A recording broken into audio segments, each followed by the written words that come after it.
Hey guys, today I do a review of the Epoch Hawk. So the Epoch Hawk is the newest and only head currently available by Epoch Lacrosse. They are the manufacturers of extremely high-end composite carbon fiber flex handles as well as metal handles. These shafts are probably the best, if not one of the best shafts on the market currently. Extremely high quality, extremely top-notch players use these shafts both in high school, at the elite youth level, as well as some collegiate players. As many of you know, the current world record for the world's fastest lacrosse shot at 116 miles per hour is held by Zach Doran. He was using Epoch's, I believe, Gen 5 or Gen 4 flex shaft while shooting, as well as his head was strung with their Otter mesh, the lightest mesh on the planet. Coincidentally, the mesh I use in both my game sticks.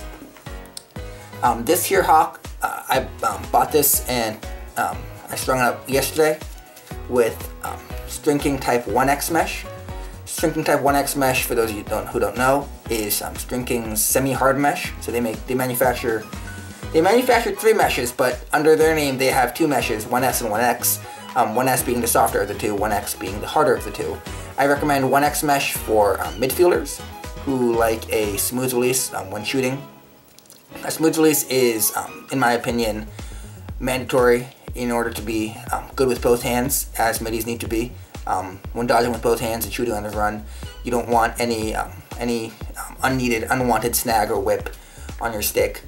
The 1X mesh, I believe, provides for a more consistent release. 1S is, in my opinion, a little bit too soft, and if not strung correctly, and if the mesh diamonds aren't tied down correctly, then it can create unnecessary shiftiness, and snag on the shooters when shooting. And nothing is more embarrassing than burning a guy with a split dodge and shooting with your offhand and your stick throwing into the ground. Because everyone knows you feel more whip on your offhand. Regardless, the Epoch Hawk is definitely an extremely high-end head. When I saw Instagram pictures, when I saw reviews on YouTube, those reviews didn't have very good lighting. Some of them I really couldn't see the head very well, but now that I'm holding the head in person, I can tell you that this head is, I know it's made of an extremely high-quality polymer. When manufacturing this head is not some glossy piece of AV8. Nothing like that.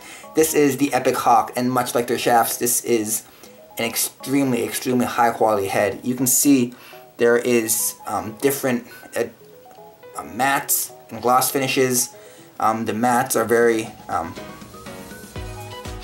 if you can hear that, very textured. They also have the little, I call it the Wi-Fi signal. It makes for a great joke, if nothing else. I believe it's so you can feel the ball when releasing out of your pocket. Feel the ball come out of your stick more. But if anything, it just looks like a Wi-Fi symbol to me. I'm like making a joke out of it. Yeah, it was just, I was out in the woods with my friend, and and it's like, hey, you need Wi-Fi? Bruh, Epoch Hawk. Anyway, this head, this in my opinion is the epitome of a company that listens to its fan base. I remember about 2 years ago I filled out a survey about the Epoch Hawk. It wasn't about the Hawk at that point, I didn't know, but it was about what is your favorite lacrosse head, what would your dream lacrosse head be like, what is the head you currently use, and what characteristics of it do you like. And I do believe that the majority of the players responded that they use a high pocket or a mid-high pocket. Might be influenced by Greg from East Coast Dies with his Lakota with his mid-high pocket that was extremely popular at the time. But I personally use a mid-high pocket because I am a long pole and I don't cradle vertically very much. I just pick up the ground ball and dangle and toe drag. Regardless, Epoch listened to us, and in response, they designed their sidewall so the head was engineered from the mold up to be suited for mid-high or high pocket. How they achieved that was they made the lowest part of the head the thinnest part, and where they wanted you to string your pocket, the thickest part. So what that does is pretty much your pocket is going to sit right there. And one thing I talk about, and one thing that Joe from Throwing a String, I know he feels the same way. The most important part about a lacrosse head isn't how light it is, how heavy it is, but rather its balance. How the head is balanced on your stick when you're holding it. I think my perfect example of this would be the Gate Torque. In my opinion, is the most well-balanced head. When a Gate Torque is strung with a correct mid-high or baggy pocket, and just holding it on your shaft, the ball kind of just sits right there in that sweet spot. It's one of those things where when the head is combined with the right pocket, the ball is just going to sit there. It doesn't need a cradle to shift it into that sweet spot. So that shaves off just precious seconds of time when you're making a decision. The Gate brothers are from Canada. Canadians are known for their extremely fast style of play, pinpoint and on-point passes and shots in the blink of an eye. And I think some of that play style reflected in the heads they made, and how perfectly balanced that those heads are. The Epoch Hawk, in my opinion, is the second best balanced head right now, and that's mainly because of two reasons. One is that sidewall design again, and how this how the pocket sits. I strung this up with a mid to mid-high pocket, and it's going to shift up a little bit higher when you're cradling two-handed, and it's just going to sit underneath that as the slope is descending. That's where I bunched up all my mesh. If you can see in there, stacked aside right about there, and that allows the mesh to sit right below that the peak of that curve, and it just feels so good when you're holding on the end of your shaft. Just holding the head like that, and it kind of just sits right there. You know, the ball just sits right there. You're two-hand cradling, just, you know, twirling your stick, and I'm ready to dodge, ready to set up your guy. Another thing you'll notice is this head does not look like it has much offset, but I can assure you that this is what Epic is calling their laid-back design. Very similar, if any of you guys had the Maverick Metric or Metric U, it's very similar to that in terms of its offset. It's here's an SDX hammer as a comparison. This is not the hammer in specific, but most generic lacrosse heads have this kind of offset these days. Kind of just, you know, gradually comes down and then flattens off. Pretty much what that does, it places the ball further below where the shaft line is.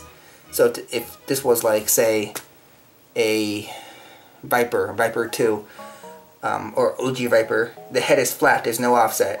Or like a Blade Pro, the head sits at the shaft line the entire way, but an offset that places the head below the shaft line. Essentially what they did with the laid back design on the Hawk is they just took the head and pushed it back. And what that does is just, it leaves the tip of the scoop where the ball is actually going to be coming out of.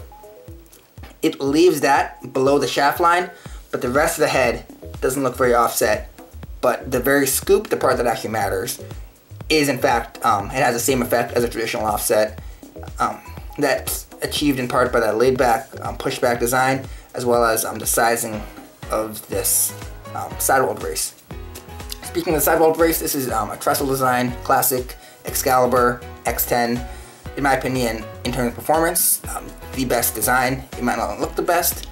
No, it's not very aggressive, but you cannot beat this in terms of physics and geometry. The trestle shape, in beam theory and bridge theory, it is the stiffest. This head does not bend whatsoever on that, so you won't have any unwanted collapsing or bending of this section of the head. The head will flex when the ball is being released, but that's because the flex is coming from the point of the scoop, not in the sidewall, so it'll throw straight every single time. It won't curve off to the side or anything. In terms of flexibility, this is their Flex IQ of 5. They brought over the system they use in their shafts to their heads. I believe this is because they intend to release different stiffnesses, different Flex IQs of their Hawk, just like they have a Flex IQ of 9 shaft, or a Flex IQ of 5, or a 2, essentially ranging on levels of stiffness. The higher the number, the more flexible the head is. This is a 5, so it's, or shaft. This is a 5, so it's smack dab in the middle of the scale. even while being a 5, this head is extremely stiff for poke checks. It doesn't give much when you're hitting it directly at the top of the scoop. Where it does give is when you're at the side of it and you're flexing it to the side. That's where you will find some flexibility. So like if you're poke checking a tree or something and you check it, if it stays perfectly on point, if the shaft is directly and your hands are directly behind it, then it'll stay extremely stiff. It'll hurt just as much as any Cyber or Hammer or Revo 3X or Surgeon 10. Any stiff head, it has that exact same quality. It will not bend. I'm applying pressure on it right there. But if you approach it from a side, what it'll tend to do is just careen off to the side. And at that point, your head is still effective, as it's going to hurt them, but not as effective as an extremely stiff head meant for defense. So I would recommend this head if you're an LSM who likes holding a stick. The guys from Maryland do, and Baltimore guys. More like that, kind of cradling by his toes, ready to go into the toe drag, ready to dangle. And for an LSM, I would recommend this head. I believe this head was designed for midfielders because of that mid-high placement. But these days, attackmen are more and more playing with either 2 hands on your stick or just 1 hand on the butt end of it. You're not seeing as many Waterbug attackmen. No, not that many Joey Sankey, not that many. Oh, what's his name? Jordan Wolf. Those guys who cradle one-handed, want to roll back on you. No more Rob Pennells, but more and more Lyle Thompsons. Guys who have the hand of the butt end of their stick. So this, even though they have 1 hand on the stick, the head is still horizontal, not vertical, like when you're traditionally one-hand cradling. As for stringing on this head, they listened to the crowd when we asked for more stringing holes. My only complaint about the stringing holes is the placement of them. I'm a string king retailer. I use String King mesh. Epic's Ardor mesh is manufactured by String King, and the mesh diamond size is 17.5 millimeters, which, for those who don't know, is traditionally larger than most diamond sizes. Like Gemalax, East Coast mesh advertises 15 millimeter. So those diamonds are smaller than String King or Ardor mesh. I use Ardor mesh on my game sticks. I string the majority of my heads with String King. I do believe that 17.5 is the superior diamond size.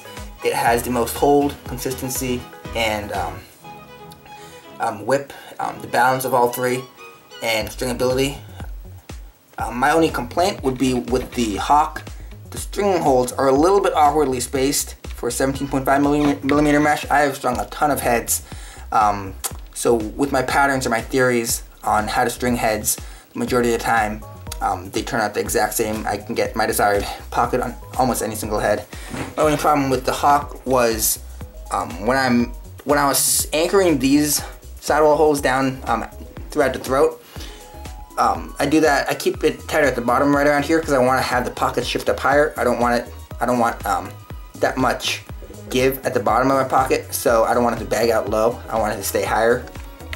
When I was locking these diamonds down, what I noticed was I had to make the choice of making the mesh a little bit too loose or way too tight by skipping or not skipping a hole.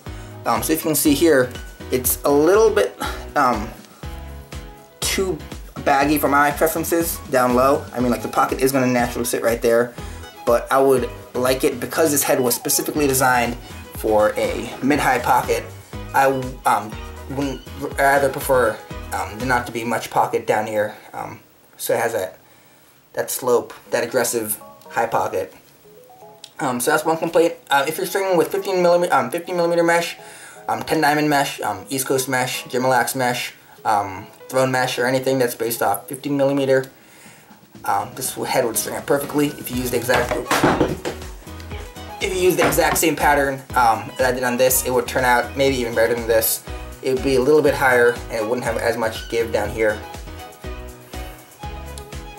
Other little nuances. It's extremely thin down at the throat, if you can see right here. So if there is any breakage, even though they use an extremely high quality polymer to make this head, if there is any crackage, I would expect it to see it down here, where it gets extremely thin.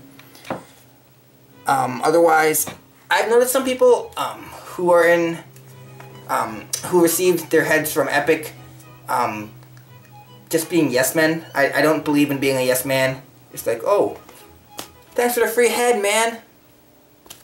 I love it. It's amazing. It's perfect. No, I mean, I'm keeping it real for you guys.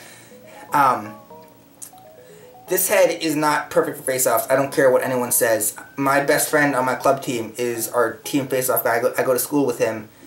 I know how to face off. I mean, I know the theories behind it, the physics behind it, and this head is not perfect for face-offs in any way, shape, form, or manner, because of the fact that the flex point, as Greg Granulin says, is far too low in the throat. If you'll notice, the top face-off heads, being the CEO, being the Nas, the OG Blade, the flex point at where when you pick up your bottom hand and lift the stick up for the plunger move, the flex point is higher. So what that does is it gives that plunger appearance where only the bottom part of the stick is exposed, kind of securing the ball, protecting the ball when you're going out and dragging it out forward. That might be legal next year in 2015, but that's a completely different topic. Yeah, so the Hawk, because of its low flex point, the flex is too oblique, and it flexes at too oblique of an angle, and the flex point is too low, so the entire head bends instead of just that throat section, leading to not as much ball protection. So would this head work for face-offs? Yes. Would I recommend this head for face-offs? I mean, if you're your team's best midfielder and your foe goes gassed and you guys just scored a goal, should you feel confident going out and taking a draw against a mediocre face-off guy on the other guy's team? I would say, yeah, you could definitely face off with this head. I wouldn't recommend it if you had an option of using something like a CEO or a Nas, but definitely, I would say gets the job done. We'll see what Epic does as they release their lower and lower flex, higher and higher flex IQs, more flexible version of the Hawk. I want to see how that ends up, how that flexes. But overall, this is, in my opinion, exactly what I wanted from Epic's first head. This was they tested this for a really long time. They finally put it out here, and I have one in my hands. I suggest. If not this head, this version of the Hawk, wait for the Hawk 2.0 or a different flex IQ of the Hawk, something that more suits your playing style. Though this is a head that someone might not want to, let's say you break your head in the middle of a tournament, you need a new head for the playoffs. I wouldn't go to the vendor village and pick up a Hawk, because this is again one of the heads that definitely takes some getting used to. If you can, visit your local lacrosse store, visit your friend's house who has a Hawk, or buy this one, just to test it out first before you commit to this as your game stick. All in all, guys, thanks for watching. Please follow me on Instagram at LAX4EVR. All my contact information is in my bio, as well as in the description. And thanks for watching.